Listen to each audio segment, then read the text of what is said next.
بسم اللہ الرحمن الرحیم۔ سورہ طٰہٰ یہ بڑی فضیلت والی صورت ہے۔ علامہ ہیثمی نے مجمع الزوائد میں روایت نقل کی ہے، جب اللہ رب العزت نے سورہ یاسین اور سورہ طٰہٰ فرشتوں کے سامنے پڑھی تو فرشتوں نے کہا کیسی بابرکت امت ہوگی جو اس صورتوں کو پڑھے گی، یاد کرے گی اور ان پر عمل کرے گی۔ تو وہ تو بڑے نیک بخت اور بابرکت لوگ ہوں گے جو ان صورتوں کو پڑھیں گے اور یاد کریں گے۔ تو یہ بابرکت صورت ہے، اور پھر اس اعتبار سے بھی بڑی فضیلت والی ہے۔ اسی صورت کی آیات کو سن کر حضرت عمر رضی اللہ تعالیٰ عنہ ایمان لے کر آئے تھے۔ امام قرطبی رحمہ اللہ نے تفسیر قرطبی میں یہ واقعہ تفصیلاً لکھا ہے۔ اسی طرح علامہ ابن اسیر جزری نے اسد الغابہ فی معرفت الصحابہ میں کہ حضرت عمر رضی اللہ تعالیٰ عنہ معاذ اللہ آپ صلی اللہ علیہ وسلم کے قتل کے ارادے سے نکلے۔ راستے میں نعیم بن عبداللہ سے ملاقات ہوئی۔ عمر کہاں جا رہے ہو؟ کہا آپ صلی اللہ علیہ وسلم کو قتل کرنے۔ تو انہوں نے کہا پہلے تو اپنے بہن کے گھر کی بہنوئی کی تو خبر لو، وہ بھی اسلام لا چکے ہیں۔ اب جب یہ وہاں پہنچے تو اندر حضرت خباب بن ارت رضی اللہ تعالیٰ عنہ ان کو قرآن کریم پڑھا رہے تھے۔ اس ٹائم قرآن کریم صحیفوں پہ تھا، مختلف گتوں پہ، ٹکڑوں پہ لکھا ہوا تھا۔ تو اب دروازہ بند تھا، حضرت عمر آئے اور انہوں نے کچھ سن لیا اندر سے آواز، تو زور زور سے جو دستک دی تو حضرت خباب ابن ارت گھر کے اندر ایک جگہ چھپ گئے۔ تو اب وہ جیسے اندر آئے تو بے تحاشا اپنے بنوئی سعید بن زید کو مارا، پھر بہن چھڑانے آئی فاطمہ تو انہیں بھی مارا۔ تو آخر کار بہن کے جسم سے بھی خون بہنے لگا، تو پھر ان کو بھی کچھ رحم اور ترس آ گیا۔ بہن نے بھی گویا زبان حال سے کہا کہ اگر تمہاری رگوں میں خطاب کا خون ہے، میری رگ میں بھی وہی خون ہے۔ اگر تم اپنے باطل دین کو نہیں چھوڑتے تو میں بھی سچے دین اسلام کو نہیں چھوڑ سکتی۔ عمر جو کرنا ہے سو کر لو۔ جب انہوں نے اپنی بہن کی یہ حالت دیکھی اور ان کے ایمان پر استقامت دیکھی تو کہا مجھے بھی بتاؤ کیا پڑھ رہے تھے؟ انہوں نے کہا تم ناپاک ہو، قرآن کو وہ ہاتھ لگائے گا لا یمسہ الا المطہرون، تو پہلے پاک ہو جاؤ۔ اب انہوں نے غسل کیا، پاک ہوئے تو ان کے سورہ طٰہٰ کی آیات ان کے سامنے پڑھی گئی۔ تو یہی سورت کی ابتدائی آیات جب پڑھیں تو قرآن کریم کی اس فصاحت اور بلاغت سے اور اعجاز سے وہ بڑے متاثر ہو گئے اور ان کی حالت تبدیل ہو گئی، چہرے کے آثار بدل گئے، آنکھوں میں آنسو آ گئے۔ تو خباب ابن ارت سامنے آئے اور انہوں نے کہا میں نے آپ صلی اللہ علیہ وسلم کو یہ دعا مانگتے دیکھا تھا کہ اللہم اعز الاسلام بعمر ابن خطاب او بعمر ابن ہشام، یا اللہ اسلام کو عزت دے، عمر بن خطاب کو تو اسلام کی دولت دے، اور یا عمر بن ہشام ابو جہل میں سے کسی کو دے۔ تو اللہ تعالیٰ نے پھر حضرت عمر کو اسلام کی دولت دی۔ تو گویا آپ صلی اللہ علیہ وسلم کی دعا تھی اور قرآن کریم کی یہ تاثیر تھی کہ حضرت عمر مسلمان ہو گئے۔ پھر ان کو لے کر جب آپ صلی اللہ علیہ وسلم اس وقت زید بن ارقم کے گھر میں تھے، تو اس وقت چونکہ خفیہ دعوت دی جاتی تھی تو دروازے پر دستک ہوئی، ان کے ہاتھ میں تو تلوار تھی۔ اب ایک صحابی کھولنے لگے، تلوار پہ نظر پڑ گئی، وہ سمجھے کہیں قتل کے ارادے سے آئے ہیں، تو وہ دروازہ بند کرنے لگے۔ تو اندر حضرت حمزہ رضی اللہ تعالیٰ عنہ بھی تھے۔ تو آپ صلی اللہ علیہ وسلم نے فرمایا کون ہے؟ کہا عمر ہے، لیکن کہا یا رسول اللہ اس کے ہاتھ میں تلوار ہے، آیا ہے کہیں غلط ارادے سے تو نہیں آیا؟ حضرت حمزہ نے فرمایا دروازہ کھول دو، اگر عمر غلط ارادے سے آیا تو عمر کی تلوار سے عمر کا سر قلم کر دوں گا۔ یعنی کیسے بہادر ہیں آپ صلی اللہ علیہ وسلم کے چچا ہے حضرت حمزہ، تو کہا اگر غلط ارادہ ہوگا تو تلوار عمر کی ہوگی، سر عمر کا قلم کروں گا۔ تو جب اندر آئے تو چونکہ اسلام لانا تھا تو جیسے اسلام لایا تو صحابہ نے خوشی میں نعرہ تکبیر لگایا، خوشی میں نعرہ تکبیر لگایا۔ تو صحابہ نے اس موقع پر بھی اور اسی طرح جب جنگ کے میدان میں بھی اللہ کی نصرت اور مدد ہوتی تھی تو وہ خوشی میں نعرہ تکبیر لگاتے تھے کہ سب سے بڑی ذات کس کی ہے؟ اللہ کی ذات ہے۔ تو نعرہ لگے تو صرف اللہ کے نام کو، فلاں زندہ باد فلاں مردہ باد نہیں، زندہ باد صرف اللہ کی ذات ہے۔ سب سے بڑا مقام اللہ اور اللہ کے رسول کا ہے، انسان کوئی زندہ کوئی مردہ نہیں، حقیقت میں اللہ کی ذات ہے۔ تو نعرہ لگے تو اسلام کی حقانیت کا یا اللہ رب العزت کی ذات باری تعالیٰ کی کبریائی کا۔ تو بہرحال حضرت عمر بھی اسلام لائے تو اس صورت کی ابتدائی آیات کو سن کر تو اس اعتبار سے بھی یہ بڑی فضیلت والی آیات ہیں۔ اس میں اللہ تعالیٰ نے اپنی توحید کا تذکرہ تفصیلاً کیا اور حضرت موسیٰ علیہ السلام کا واقعہ بیان کیا، ان کے معجزات کا تذکرہ کیا، اور پھر موسیٰ علیہ السلام جو فرعون کو دعوت دینے گئے اس پورے واقعے کا ذکر، اور آگے ان کے عصا کا اژدہا بننا اور ان سب کے سانپوں کو کھا جانا، اس کا تفصیلاً آگے تذکرہ آ رہا ہے۔ طٰہٰ طٰہٰ کے بارے میں ایک رائے تو یہ ہے کہ اس کا معنی ہے یا رجلو، بعض نے کہا یا حبیبی، اے میرے محبوب، اے انسان۔ دوسری رائے یہ ہے کہ یہ آپ صلی اللہ علیہ وسلم کا نام ہے۔ طٰہٰ، یاسین حضور کے اسماء مبارکہ میں سے ایک نام ہے، لیکن راجح بات یہ ہے کہ حروف مقطعات میں سے اس کا معنی صرف اللہ ہی جانتا ہے اور اللہ کا محبوب جانتا ہے، ہمیں اس کے معنی کا نہیں پتہ۔ ما انزلنا علیک القرآن لتشقی، ہم نے نہیں نازل کیا آپ پر یہ قرآن تاکہ آپ مشقت میں پڑھیں، پڑھیں۔ الا تذکرۃ، الا کے بعد انزلناہ، مگر ہم نے قرآن کو نازل کیا ہے نصیحت کے لیے، لمن یخشی، جو ڈرنے والا ہو، ہم نے اس کی نصیحت کے لیے اس کو نازل کیا۔ یخشا کے نیچے مستفیدین جو فائدہ حاصل کرنے والے، ہم نے ان کے لیے نازل کیا۔ دیکھیں اس آیت میں فرمایا ہم نے قرآن اس لیے نہیں نازل کیا کہ آپ مشقت میں پڑ جائیں، ہم نے تو اس لیے نازل کیا تاکہ یہ نصیحت ہو ان لوگوں کے لیے جو اللہ سے ڈرنے والے ہیں۔ قرآن کریم جب ابتدا میں نازل ہو رہا تھا تو آپ صلی اللہ علیہ وسلم تہجد کی نماز میں ساری رات تہجد میں گزر جاتی اور آپ قرآن کریم کی طویل قرات کرتے، آپ کے پاؤں مبارک پہ ورم آ جاتا، ساری رات آپ کی قرات میں گزر جاتی۔ حضرات صحابہ اکرام بھی طویل قرات کرتے اور ان کی وجہ سے وہ بھی ساری رات ان کی قرات میں عبادت میں گزر جاتی۔ مشرکین مکہ یہ دیکھتے تھے تو انہوں نے ایک دوسرے سے کہنے لگے، کہا کہ بھئی دیکھو جب سے یہ ایمان لائے ہیں کتنی تکلیف میں پڑ گئے، سارا دن بھی یہ لوگ کام کاج میں ہوتے ہیں اور ساری رات یہ لوگ قرآن پڑھتے ہیں، اور قرآن کریم پڑھنے کی وجہ سے تکلیف اور تھکاوٹ میں ہوتے ہیں، تو نہ ان کا دن کا آرام ہے اور نہ رات کا آرام ہے، یہ تو لوگ تکلیف میں پڑ گئے۔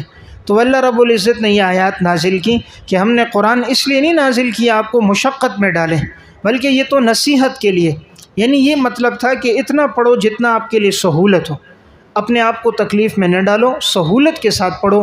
تو پھر آپ صلی اللہ علیہ وسلم صحابہ اکرام رات کے شروع حصے میں آرام کرتے تھے، پھر رات کے آخری پہر میں سحری کا جو وقت ہوتا اس میں اٹھ کر تہجد پڑھتے اور اس میں قرات کرتے۔ تو ان آیات کے نزول کے بعد یہ بتایا گیا کہ اپنے آپ کو مشقت میں نہیں ڈالنا، آرام بھی کریں، جتنا سہولت سے عبادت ہو اتنی عبادت بھی کریں، اور قرآن کے نزول کا اصل مقصد کیا ہے؟ نصیحت حاصل کرنا، اپنے آپ کو تکلیف میں ڈالنا مقصد نہیں ہے۔ نصیحت حاصل کریں، اور حاصل بھی وہ کرے گا جس کی زندگی میں خشیت ہوگی۔ معلوم ہوا جو مستفیدین میں سے نہیں ہوتے وہ قرآن سے فائدہ حاصل نہیں کرتے۔ تذکرتاً لکھے مفعول لہو ہے، تذکرتاً مفعول لہو ہے، ہم نے اس کو کیوں نازل کیا؟ تاکہ یہ لوگوں کے لیے نصیحت ہو۔ تنزیلا ممن خلق الارض والسماوات العلی، آیت توحید نمبر 1۔ اور یقیناً یہ نازل کیا اس ذات کی طرف سے جس نے پیدا کیا زمینوں کو اور بلند آسمانوں کو، والسماوات العلی، بلند آسمانوں کو۔ الرحمن علی العرش استویٰ، اور رحمان عرش پر مستوی ہوا، عرش پر مستوی ہوا۔ میں نے پہلے بات تفصیلاً عرض کر دی ہے کہ یہ متشابہات میں سے ہے، اور اس میں متقدمین کی رائے تفویض کی ہوتی ہے کہ یعنی اللہ عرش پر مستوی ہے ما یلیق بشانہ، اور متاخرین کی رائے تعویل کی ہے۔ وہ لوگ ایسے اس میں معنی کرتے ہیں کہ رحمان کے لیے سلطنت ہے، بادشاہت ہے، کہ یہ عرش کنایہ سلطنت سے ہے۔ جیسے دنیا میں انسان کہتا ہے فلاں اس وقت سلطنت پر ہے، کرسی پر ہے، تو اسی طرح یہ کنایہ ہوتا ہے کہ اللہ کے لیے اصل سلطنت اور بادشاہت ہے۔ تو یہ کنایہ کس سے ہے؟ اللہ کا عرش پہ مستوی ہونا کنایہ ہے اللہ تعالیٰ کی سلطنت اور اللہ کی بادشاہت سے۔ باقی اللہ تعالیٰ جسم سے محفوظ ہے، اور اللہ عرش سے، اللہ کو عرش کی ضرورت نہیں ہے، احتیاج نہیں ہے، اللہ عجز سے پاک ہے۔ لہو ما فی السماوات وما فی الارض، اس اللہ کے لیے بادشاہت آسمانوں اور زمینوں میں، وما بینہما، اور جو اس کے درمیان میں ہے، وما تحت الثری، اور جو تہوں کے نیچے ہے، سرا تہ کے نیچے، سرا اصل میں کہتے ہیں گیلی مٹی کو، گیلی مٹی نا، تو جو زمین کے نیچے نیچے تہ میں جو ہے، ان تہ کے نیچے جو ہے اللہ اس کا بھی مالک ہے۔ جتنا انسان زمین میں نیچے جاتا رہے اور پانی نکلے، گیلی مٹی نکلے، اللہ تعالیٰ کی بادشاہت وہاں تک ہے۔ تو گویا آسمان پر بھی بادشاہت، زمین پر بھی، اور جو زمین اور آسمان کے درمیان میں ہے، وما تحت الثری، اور جو کچھ ان زمینوں کے نیچے، ان زمینوں کے نیچے نمناک گیلی مٹی کے نیچے جو ہے اللہ اس کا بھی مالک ہے۔ دیکھیں انسان ایک حد تک نیچے جاتا ہے، 2 فٹ، 10 فٹ، 100 فٹ، 150 فٹ، لیکن کتنا نیچے ہے اور کیا اللہ کے انعامات ہیں، اس کے نیچے کا اس کے پاس کوئی علم نہیں۔ سائنسدانوں نے پہلے کھودنا شروع کیا 6 میل تک یہ گئے، پھر آگے ان کے ہتھیار ٹوٹ گئے، آلات ٹوٹ گئے، اور آگے ایسی سخت چٹانیں ظاہر ہو گئی کہ یہ اس سے نیچے اپنے لیے کوئی بھی نہ کر سکے، کوئی معلومات نہ لے سکے، اور اس کے بعد انہوں نے کہا اس سے آگے جانا ہمارے بس میں نہیں۔ تو زمین کے نیچے نیچے اللہ کے کیا خزانے ہیں، کیا مخلوقات ہیں، اس کا علم بھی صرف اللہ کے پاس ہے۔ وَإِن تَجْهَرْ بِالْقَوْلِ، اور اگر آپ بلند آواز سے بات کہو، یقیناً وہ اللہ جانتا ہے، یعلم السر، پوشیدہ چیز کو، وَأَخْفَى، اور نہایت پوشیدہ چیز کو۔ وہ جانتا ہے پوشیدہ چیز کو اور نہایت پوشیدہ چیز کو، بریکٹ میں دل میں آنے والے خیال کو بھی، دل میں آنے والے خیال کو بھی اللہ جانتا ہے۔ دیکھیں اس آیت میں فرمایا اگر تم بلند آواز سے کوئی بات کہو وہ بھی اللہ جانتا ہے، اگر تم آہستہ کہو وہ بھی جانتا ہے، اور اگر کوئی بات تمہارے دل میں آئے، ابھی تم نے زبان سے تکلم نہیں کیا، وہ اللہ اسے بھی جانتا ہے، اس لیے کہ وہ علیم بذات الصدور ہے۔ ان تجہر میں ان شرطیہ کی وجہ سے یہ حالت جزم میں ہے، تجہر پر جو جزم ہے وہ ان شرطیہ کی وجہ سے۔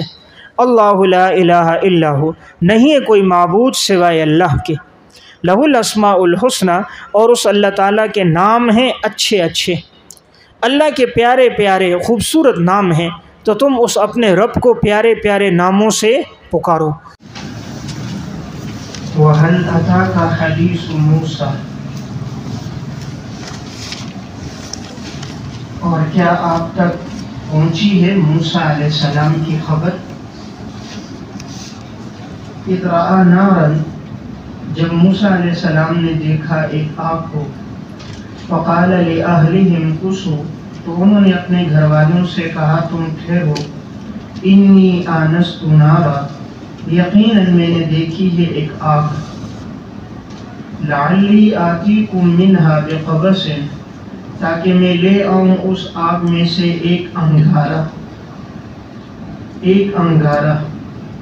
او اجد علی النار ہدی، یا میں پاؤں آگ کے پاس کوئی راستہ بتانے والا، یا میں پاؤں اس آگ کے پاس کوئی راستہ بتانے والا۔ یہاں سے حضرت موسیٰ علیہ السلام کے واقعے کا تذکرہ ہے، اور اللہ تعالیٰ نے حل اتاکا میں جو استفہام ہے یہ تشویق کے لیے ہے، شوق دلانے کے لیے، اسے استفہام تشویقیہ کہتے ہیں، یعنی وہ استفہام جس کے ذریعے سے مخاطب کو کسی بات کا شوق دلایا جائے کہ کیا ہم کو آپ کو موسیٰ علیہ السلام کی خبر نہ بتائے، تو اب جواب ہے جی ضرور بتائیں، تو اب وہ خبر آگے ہے۔ اِذْ رَأَىٰ نَارًا، یہ جو نار ہے یہ در حقیقت اللہ کی تجلی ہے، یہ جو آگ ہے در حقیقت اللہ رب العزت کی تجلی ہے۔ دیکھیں اللہ رب العزت نے آگ پر اپنی تجلیات فرمائی۔ موسیٰ علیہ السلام نے اس طرح دیکھا تھا، جب موسیٰ علیہ السلام مدین سے واپس آ رہے تھے تو راستے میں ان کے ساتھ حضرت شعیب علیہ السلام کی بیٹی جو ان کی اہلیہ تھی وہ بھی تھی، تو اب ان کی گھر والی بیمار تھی، وضع حمل کا وقت قریب تھا، تو اب رات کا بالکل اندھیرا چھا گیا، اب انہیں ضرورت تھی کوئی چیز ہمیں آگ مل جائے جس سے ہم دیا بھی جلائیں، آگ مل جائے کھانا بھی پکائیں، اور ہمیں راستہ بھی کوئی آگے کا بتائے، ایک ویرانہ سا تھا۔ تو موسیٰ علیہ السلام نے ایک پہاڑ کے پاس، آگے بات آئی کہ وادی مقدس سے طوا میں آپ نے ایک درخت دیکھا، تو موسیٰ علیہ السلام نے اس درخت کے اوپر آگ دیکھی. وہ آگ بڑی ہی خوبصورت تھی اور اس آگ کی بلندی آسمان کی طرف تھی، لیکن وہ آگ پتوں کو جلا نہیں رہی تھی. ورنہ تو آگ درخت کو، پتوں کو، شاخوں کو جلا دیتی ہے، وہ آگ جلاتی نہیں تھی اور نہایت خوبصورت اور روشن آگ تھی اور ہر ایک کو اپنی طرف متوجہ کر رہی تھی خوبصورتی میں. موسیٰ علیہ السلام نے جب دور سے یہ آگ دیکھی اپنی گھر والی سے کہا تم ٹھہرو، میں آگ کے پاس جاتا ہوں، یا تو میں وہاں سے کوئی انگارہ لے آؤں گا یا ایک تھوڑی سی آگ لے آؤں گا، یہاں آ کر ہم اس آگ کے ذریعے آگ جلا دیں گے. اور یا تو ممکن ہے یہ آگ چونکہ نظر آ رہی ہے کسی نے جلائی ہوگی. عموماً جب آگ جلی ہوتی ہے تو لوگ اس کے ارد گرد بیٹھے ہوئے ہوتے ہیں، آگ جلانے والا کوئی نہ کوئی موجود ہوتا ہے، تو جو بھی کوئی موجود ہوگا میں اس سے راستہ پوچھ لوں گا. تو گویا آگ کے پاس جانے کے دو مقصد ہیں.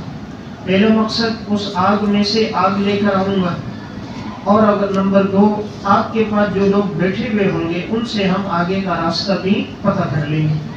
اب موسیٰ علیہ السلام نے جب آگ دیکھی تو اپنے گھر والوں سے کہا تم لوگ ٹھہرو. تو دیکھیں موسیٰ علیہ السلام اپنی گھر والی کو ساتھ لے کر نہیں گئے. یہاں معلوم ہوتا ہے جب آدمی کسی ایسی چیز کی طرف جا رہا ہو جس میں بظاہر نفع کے ساتھ ساتھ تکلیف یا نقصان کا یا اذیت کا بھی سامنا ہو سکتا ہے، تو ایسی جگہوں پہ عورت کو ساتھ لے کر نہ جائے کہ اس کا دل کمزور ہے، کہیں گھبرا نہ جائے.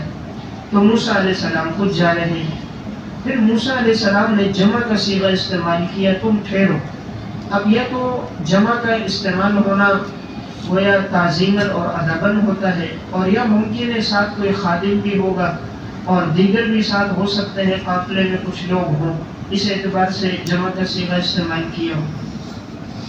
موسیٰ علیہ السلام خود آگ لینے کے لیے گئے، ابھی اپنی گھر والی کے لیے لے کر آ رہے ہیں. تو معلوم ہوا کہ ایسے ضرورت کا کام جس میں انسان اپنے گھر والوں کا ہاتھ بٹا سکتا ہے، جس میں عورتوں کے لیے وہ کام مشکل ہو، تو اس میں عورت کا ہاتھ بٹانا، گھریلو کام میں کسی کام میں ان کے ساتھ شراکت کر دینا، اور یا وہ باہر کے کام کو عورت کے لیے کر دینا جس سے معاونت ملے تو کوئی حرج کی بات نہیں. تو موسیٰ علیہ السلام خود گئے اور فرمایا میں نے آگ دیکھی ہے تاکہ میں لے کر آؤں تمہارے پاس کوئی انگارہ. اب دیکھیں موسیٰ علیہ السلام تو اس کو آگ سمجھ رہے، حالانکہ وہ آگ نہیں ہے. اس سے معلوم ہوا انبیاء علیہ السلام کے پاس علم غیب نہیں ہے. نمبر دو میں آگ کے پاس اس لیے جا رہا ہوں کہ ہدن مجھے کوئی راستہ بتانے والا مل جائے. فلما اتاہا نودی یا موسیٰ، جب موسیٰ علیہ السلام آگ کے پاس آئے تو ایک آواز دی گئی، اے موسیٰ. ایک غیبی آواز آئی. جیسے درخت کے پاس پہنچے تو ایک غیبی آواز آئی، انی انا ربک فاخلع علیک، یقیناً میں تیرا رب ہوں، بس اے موسیٰ تو اپنے جوتوں کو اتار دے. اے موسیٰ تو اپنے جوتوں کو اتار دے. انک بالوادی المقدس طویٰ، یقیناً آپ مقدس وادی طویٰ میں ہو. ترجمہ، یقیناً آپ مقدس وادی طویٰ میں ہو. اب یہ جو غیبی آواز آئی یہ اللہ کی طرف سے آئی، یہ کسی ایک سمت سے نہیں آ رہی تھی. چونکہ آواز کسی ایک طرف سے آئے تو آدمی سمجھتا ہے کوئی مجھے آواز دے رہا ہے، لیکن یہ آواز ہر طرف سے آ رہی تھی، آگے سے، پیچھے سے، اوپر سے، نیچے سے، دائیں بائیں، اور جمال یہ جو چاروں جہتیں ہیں، یعنی مشرق ہے، مغرب ہے، اور شمال ہے، جنوب ہے، ہر جہت سے یہ آواز آ رہی تھی، اے موسیٰ میں تیرا رب. اب چونکہ آگ بھی دیکھی وہ بھی بالکل مختلف ایک غیبی آگ تھی کہ درخت کے اوپر ظاہر ہو رہی ہے اور درخت کو جلا نہیں رہی، خوبصورت بھی، اور پھر آواز بھی غیبی سنی. تو موسیٰ علیہ السلام ایک دم متوجہ ہو گئے کہ اللہ نے فرمایا اے موسیٰ میں تیرا رب. اب دیکھیں یہاں پر ادب کیا سکھایا، اپنے جوتوں کو اتار دو، اور وجہ کیا بیان کی کہ اب آپ مقدس وادی طویٰ میں آ گئے ہو، اپنے جوتے اتار دو. اس سے معلوم ہوا جب انسان کسی بابرکت اور پاکیزہ جگہ میں جائے تو اپنے جوتے اتار دے. جیسے انسان مسجد میں آتا ہے، درسگاہ میں آتا ہے، کسی اور بابرکت جگہ پہ جاتا ہے تو وہاں اپنے جوتے اتار دیتا ہے. اس سے بھی معلوم ہوا انبیاء علیہ السلام جوتوں کا استعمال کرتے تھے. بعض لوگ جو نہیں کرتے اور اس کو توکل کے خلاف سمجھ رہے ہوتے ہیں، تو ایسی بات نہیں ہے، جھوٹوں کا استعمال کرنا بھی انبیاء علیہ السلام کی سنت ہے۔ وَأَنَا اخْتَرْتُكَ فَاسْتَمِعْ لِمَا يُوحَىٰ، میں نے تجھے پسند کر لیا، چن لیا اپنے لیے، میں نے تجھے چن لیا اپنے لیے نیچے لنبوت، میں نے تجھے چن لیا نبوت کے لیے۔ فَاسْتَمِعْ لِمَا يُوحَىٰ، بس آپ کان لگا کر سنیے جو آپ کی طرف وحی کی جاتی ہے، آپ کان لگا کر سنیے جو آپ کی طرف وحی کی جاتی ہے۔ اخترتک، یہ باب افتعال سے فعل ماضی صیغہ واحد متکلم، باب افتعال سے فعل ماضی صیغہ واحد متکلم، اور فاستمع یہ باب افتعال سے فعل امر صیغہ واحد مذکر حاضر۔ اللہ تعالیٰ نے فرمایا اے موسیٰ میں نے تجھے چن لیا ہے نبوت کے لیے۔ اس سے معلوم ہوا کہ انبیاء علیہ السلام کا انتخاب ہوتا ہے، تو اس لیے کوئی انسان اپنی مرضی سے نبی نہیں بن سکتا۔ انسان اپنی مرضی سے حافظ، عالم، محدث، محقق تو بن سکتا ہے، لیکن کوئی اپنے اختیار سے نبی نہیں بن سکتا۔ نبوت کا انتخاب ہوتا ہے، تو جب اللہ انتخاب کرتا ہے تو انہی لوگوں کا جن کے اندر اللہ نبوت کے اوصاف ڈال دیتا ہے۔ آگے فرمایا کان لگا کر سنو، توجہ سے سنو جو آپ کی طرف وحی کی جا رہی ہے۔ یہ اشارہ اس طرف ہے کہ پیغمبر وحی کا پابند ہوتا ہے، یعنی وہی بات کہتا ہے جس کا اللہ نے حکم دیا، تو پیغمبر اپنی خواہشات سے بات نہیں کرتا۔ وَمَا يَنطِقُ عَنِ الْهَوَىٰ إِنْ هُوَ إِلَّا وَحْيٌ يُوحَىٰ، پیغمبر وحی سے بات کرتا ہے۔ اِنَّنِي أَنَا اللَّهُ، آیت توحید نمبر 2۔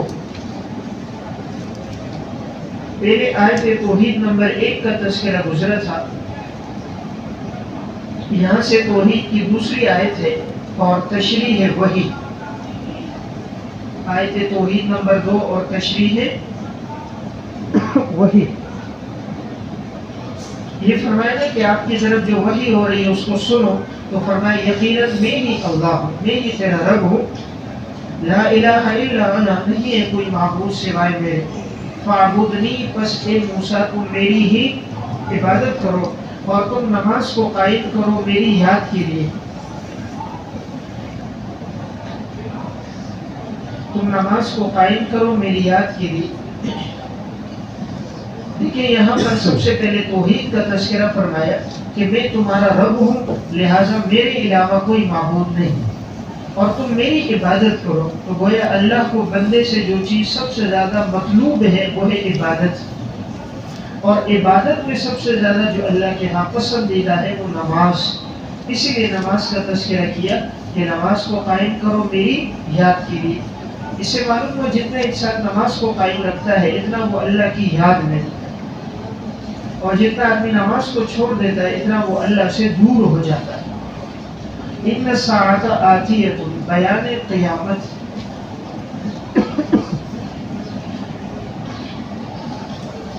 یقیناً یہ قیامت آنے والی ہے۔ اکاد اخفیہا، اور میں چاہتا ہوں کہ میں اسے خفیہ رکھوں۔ اللہ تعالیٰ فرمائے اکاد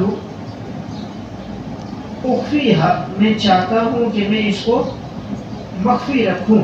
لتجزا کل نفس بما تسعی، تاکہ ہر نفس کو بدلہ دیا جائے جس کی وہ کوشش کر رہا ہے، تاکہ ہر نفس کو اس کا بدلہ دیا جائے جس کی وہ کوشش کر رہا ہے۔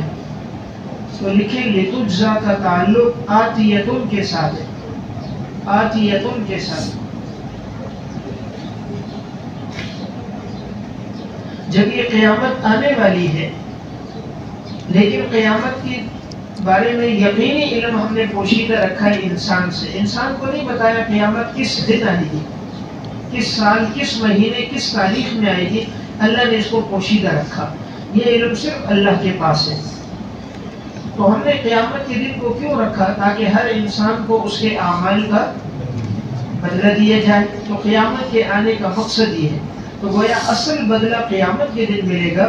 دنیا میں اللہ تعالیٰ بس اوقات نیک اعمال کا بدلہ دے دیتے ہیں، گناہوں کی سزا بھی مل جاتی ہے. فلا یصدنک تنبیہ موسیٰ،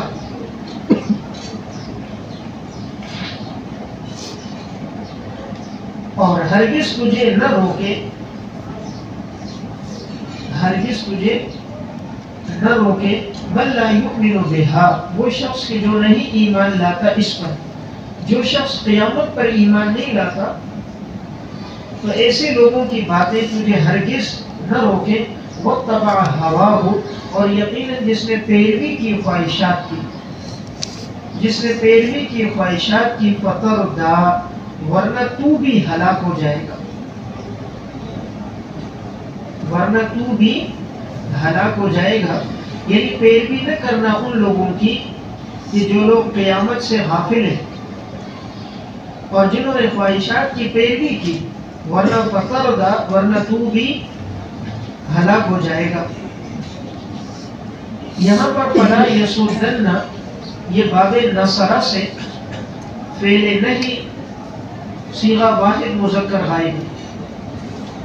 باب نصرہ سے فعل نہیں صیغہ واحد مذکر غائب ہے، اور نون تاکید ثقیلہ ہے. کاف ضمیر مفعول بہ ہے.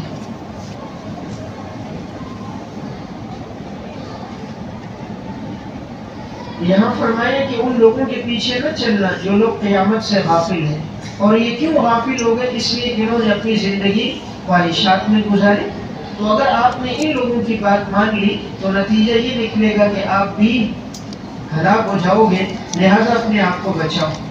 وما تلک بیمینک یا موسیٰ، بیان معجزات موسیٰ علیہ السلام.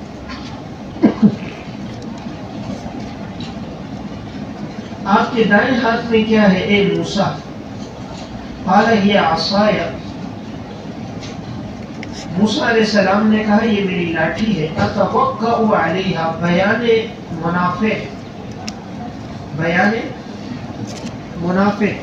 یہاں سے اس لاٹھی کے منافع کا تذکرہ ہو رہا ہے کہ موسیٰ علیہ السلام نے یہ تذکرہ کیا کہ یہ لاٹھی میں نے کیوں رکھی ہے. تو کہا کہ اے اللہ، یہ لاٹھی میں نے اس لیے رکھی ہے اتوکأ علیہا کہ میں ٹیک لگاؤں اس کے ساتھ، وأحش بها، اور میں جھاڑتا ہوں اس سے پتے، علی غنمی، اپنی بکریوں کے لیے، ولی فیہا مآرب اخری، اور اس کے علاوہ بھی میرے دوسرے مقاصد ہیں. دوسرے مقاصد ہیں بریکٹ میں فوائد ہیں. اس کے علاوہ بھی میرے دوسرے فوائد ہیں. دیکھیں یہاں اللہ تعالیٰ نے موسیٰ علیہ السلام سے پوچھا موسیٰ تمہارے دائیں ہاتھ میں کیا ہے.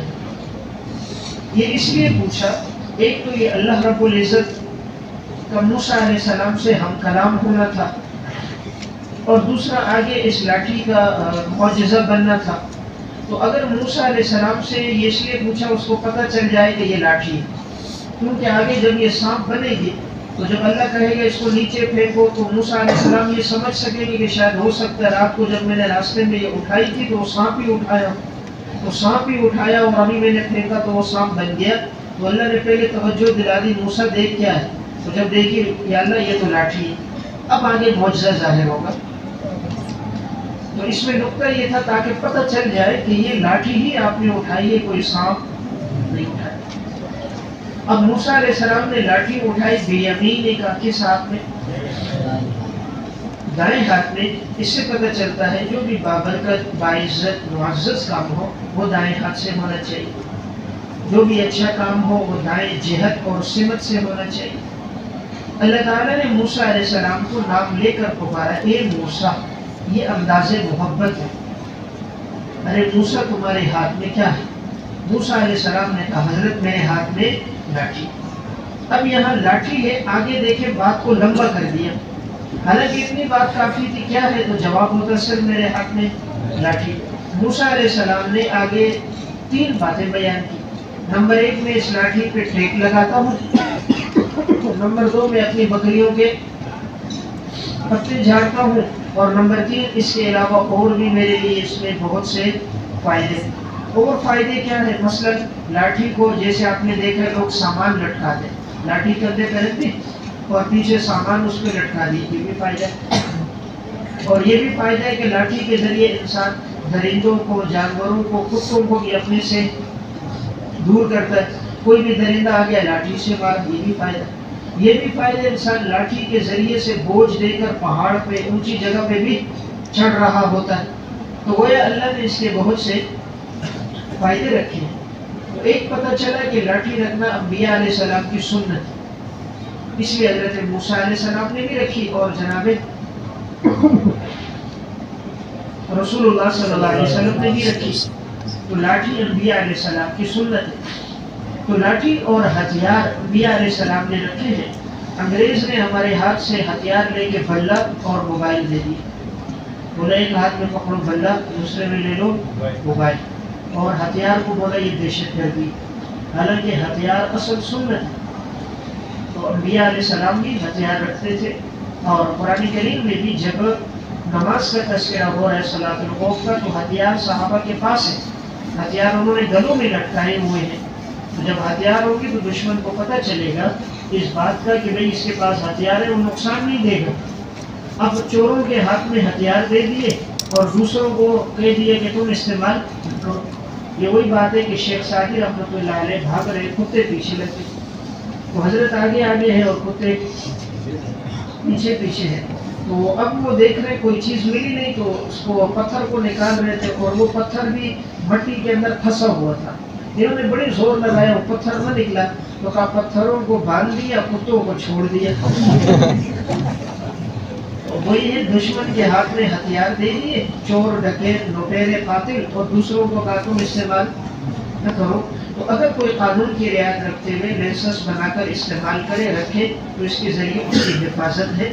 حفاظت کے لیے ایسے اسباب اختیار کرنے میں شرم کوئی حرج نہیں۔ تو موسیٰ علیہ السلام نے بات کو طویل کیوں کیا؟ بات یہ ہے، اصل بات محبوب کے ساتھ جب بات ہوتی ہے تو انسان چاہتا ہے لمبی ہو۔ محبوب کے ساتھ بات ہوتی ہے تو چاہتا ہے کہ بات طویل ہو، بات سے بات نکلتا ہے۔ جیسے آپ بات کرو گے نا تو بولو گے اور سنو، تھوڑی دیر بعد پھر کہو گے اور سنو، بھائی وہ کیا سنا ہے، ختم ہو گیا، حضرت اور سنو۔ تو جو لوگ فارغ ہوتے ہیں وہ یہ کہتے ہیں حضرت، میں کہہ دیتا ہوں بھائی کام کی بات کرو، حضرت اور سنو، بھائی حضرت فارغ نہیں، آپ فارغ ہو۔ اس لیے جو لوگ بات کو لمبا کرنا چاہتے ہیں تو پھر تھوڑی دیر بعد حضرت اور سنو۔ تو یہاں موسیٰ علیہ السلام نے بات کو طویل کر دیا، وہ اسی لیے کہ بات ہو رہی تھی محبوب کے ساتھ، تو انسان چاہتا ہے بات جتنی طویل ہو اتنا اس کو زیادہ خوشی ملتی ہے۔ لیکن اور لمبی بات نہیں کی تاکہ اکتاہٹ نہ ہو، آداب کی بھی رعایت ہو۔ تھوڑی سی بات طویل کی اب نہیں کہ لمبی بات کرتی شروع ہو گئے، نہیں، آداب کی بھی رعایت ہوتی ہے۔ بات محبوب سے بھی ہو، محبت کا اظہار بھی ہو، لیکن آداب اور وقت کی نزاکت کا بھی لحاظ ہو۔ تھوڑی سی بات لمبی کی لیکن آگے خاموش ہو کر اور منافع نہیں بتائے، کیا کہا، وَلِيَ مَآرِبُ اُخْرَى، اس لاٹھی میں اور بھی میرے لیے بہت سے فائدے ہیں۔ موسیٰ علیہ السلام پتے خود جھاڑ رہے ہیں نا لاٹھی سے، معلوم ہوا پتے جھاڑنا، بکریاں چرانا انبیاء علیہ السلام کی سنت ہے۔ انبیاء علیہ السلام نے بکریاں چرائی ہیں، اعلیٰ غنمی، ہر نبی نے بکریاں چرائی ہیں۔ اس کی وجہ اس چرانے سے تواضع، عاجزی پیدا ہو جاتی ہے۔ اور بکری ایک ایسا جانور ہے جو بار بار ادھر ادھر بھاگتی رہتی، کبھی ادھر بھاگے گی کبھی ادھر بھاگے گی، پھر اس کو ساتھ ملانا پڑتا ہے۔ تو چونکہ نبی نے آگے جا کر امت کو کنٹرول کرنا ہے، اب امت میں سرکش بھی ہوتے ہیں، نیک بھی ہوتے ہیں، اور ضدی بھی ہوتے ہیں، ہٹ گرم بھی ہوتے ہیں، نرم مزاج بھی ہوتے ہیں۔ تو جب انبیاء علیہ السلام بکریوں کے ریوڑ چلا چلا کے ان میں تحمل، مزاجی برداشت، صبر بہت آ جاتا ہے، تو امت میں اگر کسی سے کوئی بات خلاف عادت بھی سن لے تو پھر وہ معاف کر دے۔ تو حضرت موسیٰ علیہ السلام بھی بکریاں چرا رہے تھے، ایک دفعہ بکری بھاگ گئی، اب موسیٰ علیہ السلام پیچھے، بکری آگے ہے، تو بھاگتے بھاگتے بہت آگے چلی گئی، آخر کار اس کو پکڑ لیا، لیکن پھر موسیٰ علیہ السلام اس کو لٹا کر اس کے پاؤں دبا رہے کہ اللہ کی بندی تو بھاگی، اپنے آپ کو بھی تھکایا اور مجھے بھی تھکا دیا۔ اب دیکھیں کوئی اور ہوتا وہ لاٹھی مار مار کے توڑ دیتا کہ بھائی تم خود بھی تھکی، مجھے تھکایا، لیکن مارا نہیں بلکہ ان کو دبایا کہ تجھے تکلیف ہو گئی، تو اتنی انبیاء علیہ السلام میں برداشت و تحمل ہوتا ہے. تو بہرحال قال القیہا یا موسیٰ، اللہ نے فرمایا کہ ڈال دو موسیٰ اس لاٹھی کو، ڈال دو، پھینک دو.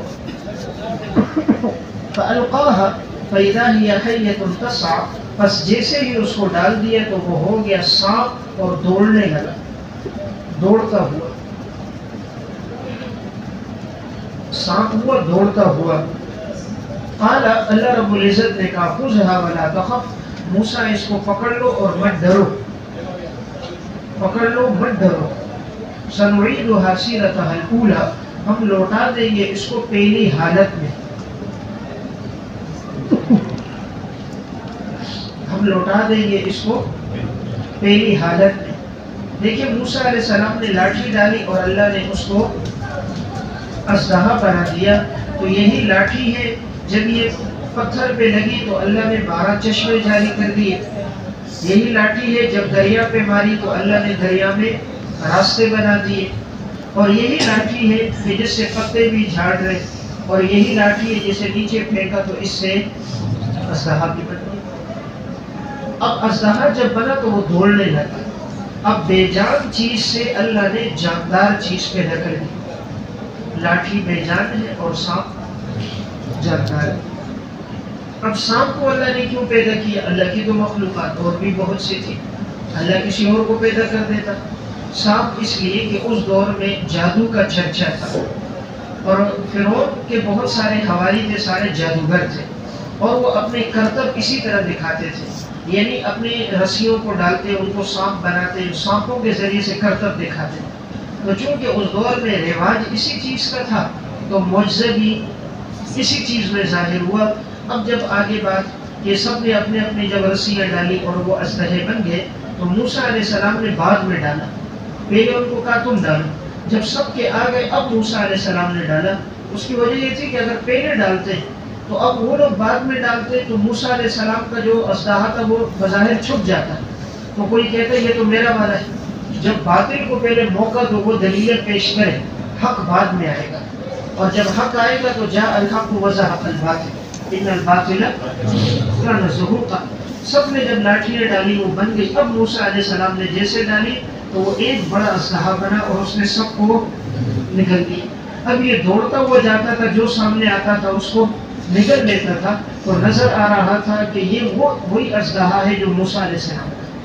تو باطل کے بعد جب حق آتا ہے نا تو حق کا ظہور زیادہ ہوتا ہے.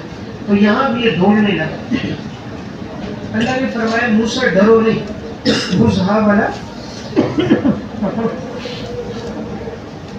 اس سے معلوم ہوا انبیاء علیہ السلام بشر ہیں اور بشری تقاضے ان پر بھی ہوتے ہیں. اب چونکہ ڈرنا کسی چیز سے یہ بشری تقاضا ہے تو موسیٰ علیہ السلام کو وقتی طور پہ اتنا بڑا اژدہا بن گیا، سب کو کھا گیا، تو وقتی طور پہ تھوڑا سا خوف کہ کہیں پکڑو تو ڈس نہ لے اژدہا ہے.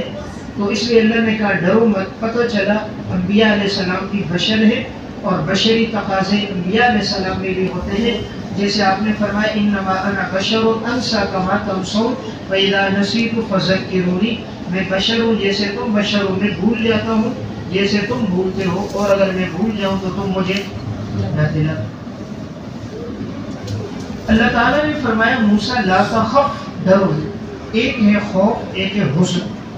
خوف کہتے ہیں جو اپنی ذات کا ڈر ہو، حزن کہتے ہیں جہاں دوسرے کا ڈر ہو. دوسرے کی وجہ سے اگر انسان پریشان ہو تو حزن ہے، اپنی ذات کی وجہ سے خوف میں مبتلا ہو تو یہ خوف. آپ صلی اللہ علیہ وسلم جب ابو بکر صدیق کے ساتھ غار میں تھے، قرآن نے وہاں استعمال کیا وَلَا تَحْزَنْ إِنَّ اللَّهَ مَعَنَا.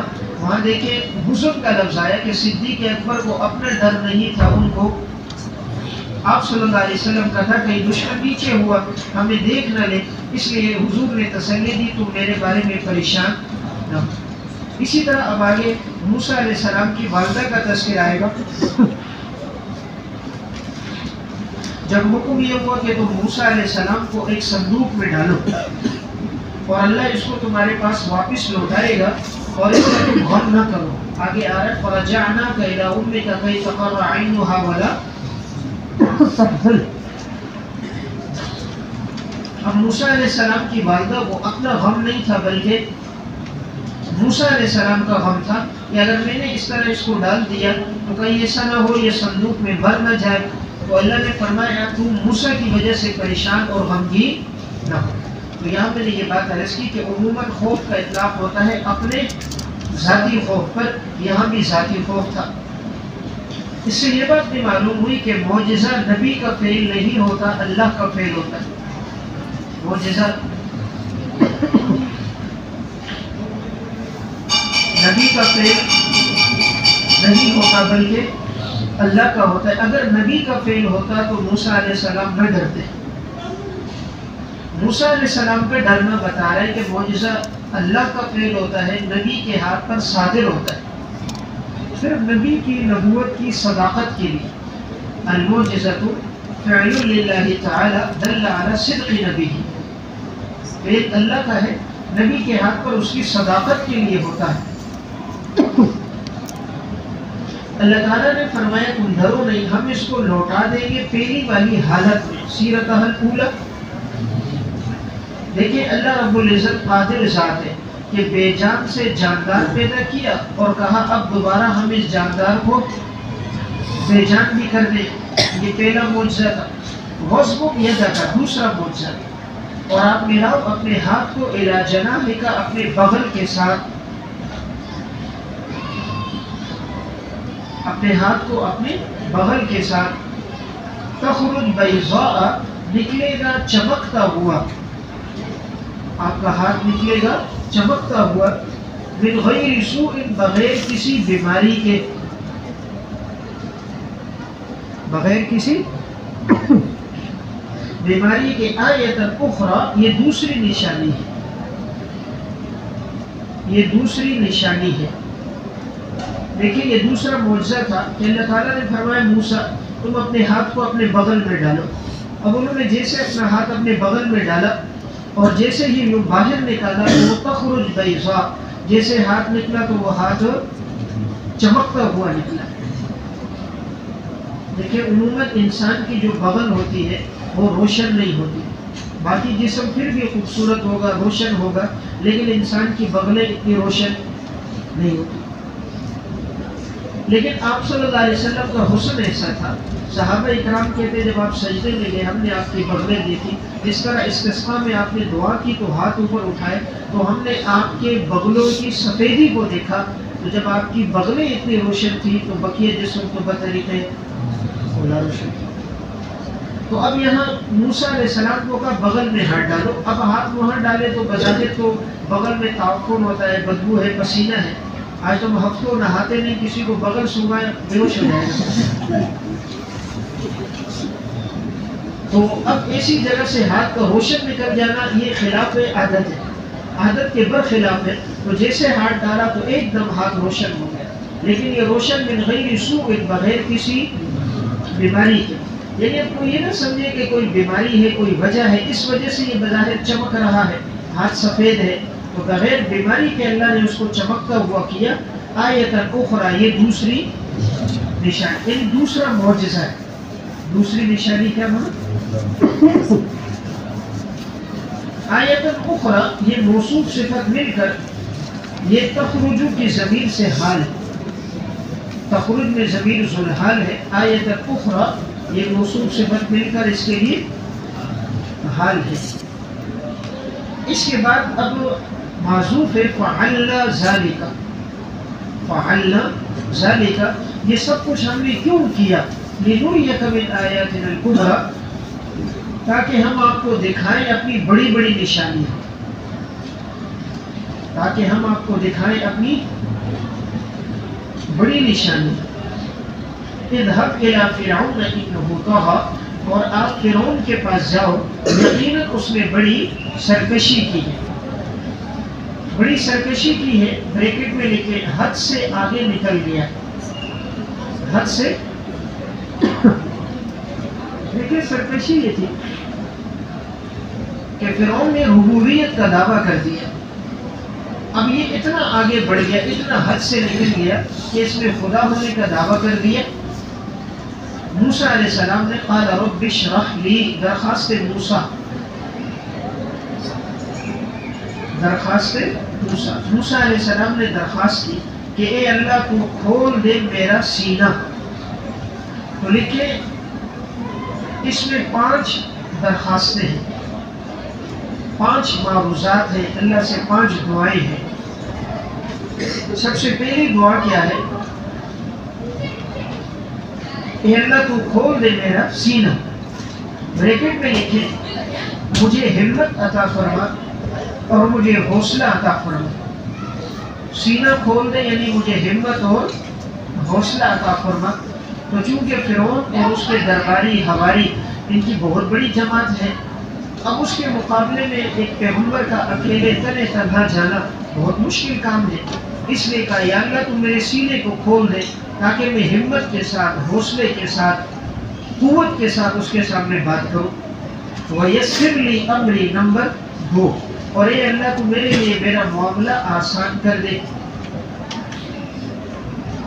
وَاحْلُلْ عُقْدَةً مِّن لِّسَانِي نمبر 3، اور اے اللہ تو کھول دے میری زبان سے گرہ. یفقہوا قولی، تاکہ وہ میری بات سمجھ جائے. میری زبان سے گرہ کھول دے. اب یہ گرہ تھی بریکٹ میں لکنت. گرہ یعنی لکنت.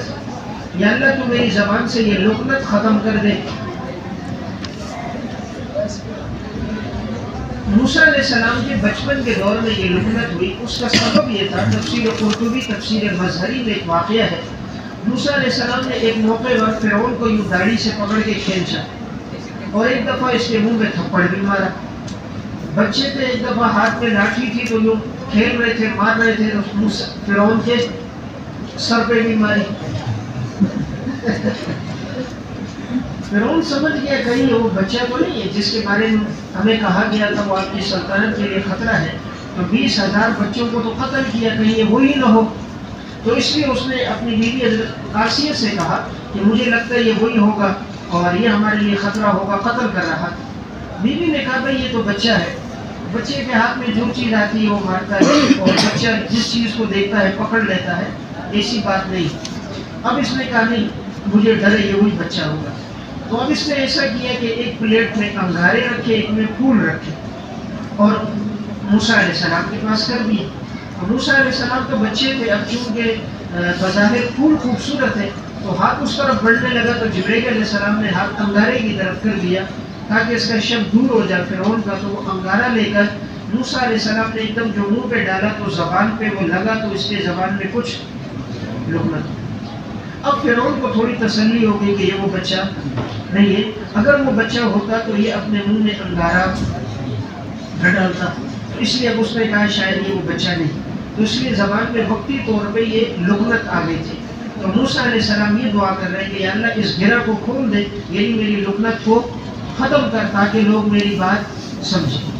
اس سے معلوم ہوتا ہے انسان کی زبان جتنی فصیح ہوتی ہے لوگ اس کی بات زیادہ سمجھتے ہیں، اور جتنا وہ بات اٹک کے کرتا ہے، دہراتا ہے بار بار اور بات کو آگے جاتا ہے پھر پیچھے ریورس کرتا ہے، پھر آگے جاتا ہے، تکرار کرتا ہے، تو اس سے فصاحت ختم ہوتا ہے. تو جتنی بات میں فصاحت زیادہ ہوگی اتنا مجمع آپ سے متاثر زیادہ ہوگا اور ان کو آپ سے نفع زیادہ ہوگا. اسی لیے جب آدمی منبر پر بیٹھے تو ان آیات کو پڑھ لیا کرے تو اللہ تعالیٰ اس کا سینہ بھی کھول دیتا ہے اور اس کی زبان میں اللہ فصاحت اور روانی بھی لے آتا ہے. فرعون نے جب موسیٰ علیہ السلام پر اعتراض کیا تھا نا تو یہ بھی کہا تھا وَلَا يَكَادُ يُبِينُ، یہ تو قریب نہیں ہے کہ فصیح انداز میں بات کر سکے، تو فصیح بات ہی نہیں کرتا یہ پیغمبر کیسے. تو دیکھو اعتراض کس پر بھی کیا، گفتگو پر بھی کیا. معلوم ہوا اچھا عالم وہی ہے جو اچھی تقریر بھی کر سکے. اس لیے کہ دین آپ پہنچاؤ گے تقریر کے ذریعے سے، عوام سے آپ کا ربط قائم ہوگا واعظ و نصیحت کے ذریعے سے. تو علم کتنا ہی کیوں نہ ہو لیکن اگر واعظ کا سلیقہ نہ آتا ہو تو پھر اس علم کی آگے نشر و اشاعت نہیں ہوتی. اس لیے بعض بڑے اچھے مدرس ہوتے ہیں لیکن واعظ نہیں. بعض بہت اچھے واعظ ہیں، شعلہ بیان ہے، لیکن تدریس کے میدان میں صفر ہوتے ہیں. شعلہ بیان تو ہے، لفاظ تو ہے، لیکن علم نہیں ہے ان کے پاس. اس لیے دونوں چیزیں ہونی چاہیے، علم بھی ہو اور گفتگو کا سلیقہ بھی اسے آتا ہو. اور اس کی گفتگو بھی نصوص پر مبنی ہو، پھر انشاءاللہ معاشرے میں اللہ اس کو عزت دیتا ہے۔ تو یفقہوا قولی، تاکہ لوگ میری بات سمجھیں۔ اس سے معلوم ہوا تقریر کا مقصد، بیان کا مقصد سمجھنا ہے۔ اب جو لوگ بہت زیادہ شور شرابہ کرتے ہیں، نہ ان کو خود کچھ سمجھ آتی ہے نہ دوسروں کو سمجھ آتی ہے، اس لیے اتنا شور کرنا کہ اسپیکر کو بھی آپ کی وجہ سے تکلیف ہو، مجمع کو بھی تکلیف ہو اور وہ انگلیاں کانوں میں دے دے، تو یہ کوئی تقریر نہیں ہے۔ دین کا مقصد لوگوں کو بات سمجھانا ہے، لڑنا، اسٹیج لڑنے کی جگہ نہیں کہ ادھر گھوم رہا ہے ادھر گھوم رہا ہے، کوئی اس کرسی کے اوپر ہے کوئی نیچے ہے، ایسی چیز نہ ہو۔ بہتر ہے آدمی فصیح انداز میں گفتگو کرے اور سنجیدہ انداز میں کرے، تاکہ یفقہوا قولی، لوگ اس کی بات سمجھیں۔ وَجَعَلْنِي وَزِيرًا مِّنْ أَهْلِي، نمبر 4، اور اے اللہ تو مجھے عطا کر ایک وزیر میرے اہل میں سے، ایک وزیر مجھے عطا کر میرے اہل میں سے۔ وزیر مبدل منہ ہے، آگے ہارون اخی اس کے لیے بدل، کہ وہ وزیر میرے گھر میں سے ہو، اور وہ وزیر کون ہو؟ میرا بھائی ہارون ہو۔ اخشدد بہ ازری، تاکہ مضبوط ہو جائے میری کمر۔ دیکھیں موسیٰ علیہ السلام نے درخواست کس کی کی کہ یا اللہ میرا بھائی ہو، اور وجہ کیا بیان کی؟ میری کمر مضبوط ہو جائے۔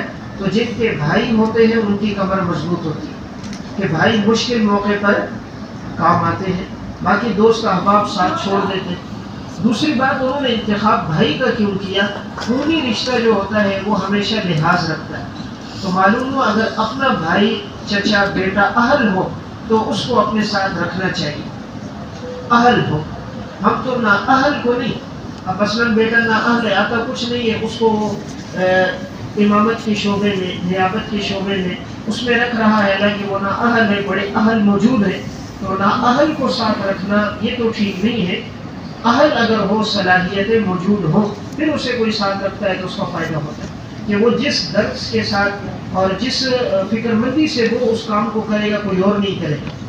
دیکھیں باپ نے اگر ادارہ بنایا ہوتا ہے تو اگر بیٹا اہل ہوتا ہے وہ بڑے اچھے طریقے سے چلاتا ہے،